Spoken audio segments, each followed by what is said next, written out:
नमस्कार, स्वागत है आपका ट्विस्ट एंड टर्न्स में। और हम आपके लिए लेकर आए हैं सीरियल अनुपमा की आज के एपिसोड की अपडेट। आज के एपिसोड की शुरुआत होती है जहां पर अनुपमा भांग के नशे में धुत सभी घर वालों के सामने अपनी फ्रस्ट्रेशन निकालती है। वो हंसी हंसी में सभी घर वालों के लिए की गई चीज़ें और उनके लिए अपना प्यार जाहिर करती है। वो सबको बताती है कि कैसे पिछले 25 सालों से वो उस घर को संभाले हुए है। बा और बच्चों के ताने झेलती है, सब कुछ सहती है, लेकिन सबकी खुशी के लिए कुछ नहीं बोलती। अनुपमा वनराज का भी मजाक उड़ाती है और साथ में उसे ये भी कहती है कि पिछले 25 सालों में आपको मुझसे प्यार नहीं हुआ, लेकिन हाँ, मैं ऐसा भी नहीं कहूँगी कि हमारे बीच कुछ भी नहीं है। हमारे बीच कुछ तो था जिसकी वजह से आप मुझे अपने और काव्या के बारे में नहीं बता पाए। वो कहती है कि हम दोनों सुई और धागे की तरह हैं, जिसने इस पूरे परिवार को बांध के रखा है, सिल कर रखा है। सुई को नया धागा पसंद आ गया तो उसने पुराने धागे को तोड़ फेंका।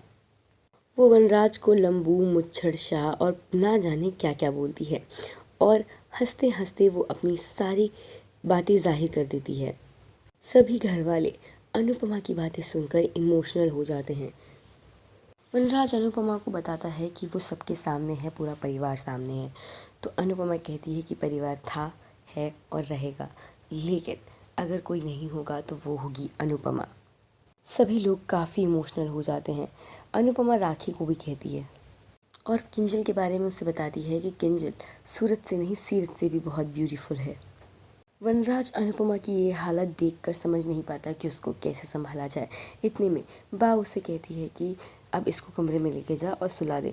अनुपमा को लेकर वनराज कमरे में जाता है और उसे लिटाकर जैसे ही निकलने लगता है, अनुपमा वनराज का हाथ दबा के उसे अपने पास बैठा लेती है और कंटिन्यूसली बड़बड़ाती रहती है कि और उसे बताती है कि वो वनराज से कितना प्यार करती है, लेकिन आज तक वनराज ने कभी भी उसकी प्यार को नहीं समझ पाया।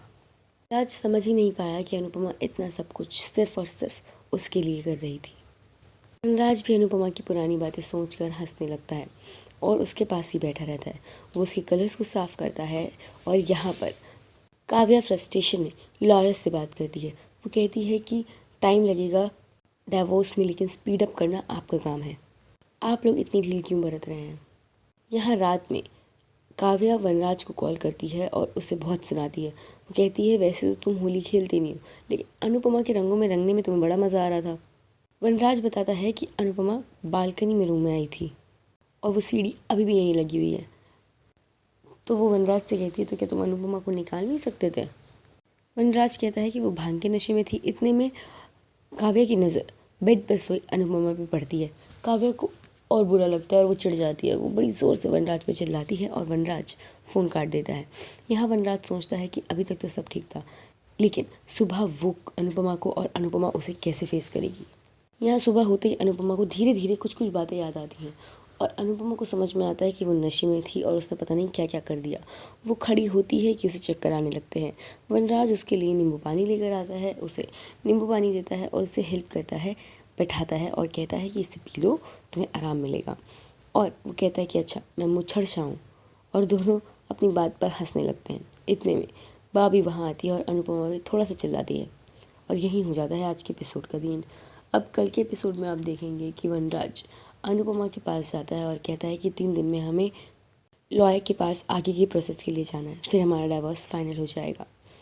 अनुपमा कहती है कि ऐसा लग रहा है अंदर से कुछ टूट गया है और यहाँ वनराज उसे कहता है कि तभी शायद चुभ रहा है। अनुपमा और वनराज का डिवोर्स धीरे धीरे नज़दीक आ रहा है। क्या दोनों वाकई में अलग हो जाएंगे? आपको क्या लगता है? हमें अपनी राय कमेंट सेक्शन में ज़रूर बताएं। साथ ही साथ तमाम अपडेट्स के लिए सब्सक्राइब करें हमारे चैनल को और बेल आइकन भी ज़रूर प्रेस करें, जिससे आपको मिलती रहे हमारे हर अपडेट की नोटिफिकेशन।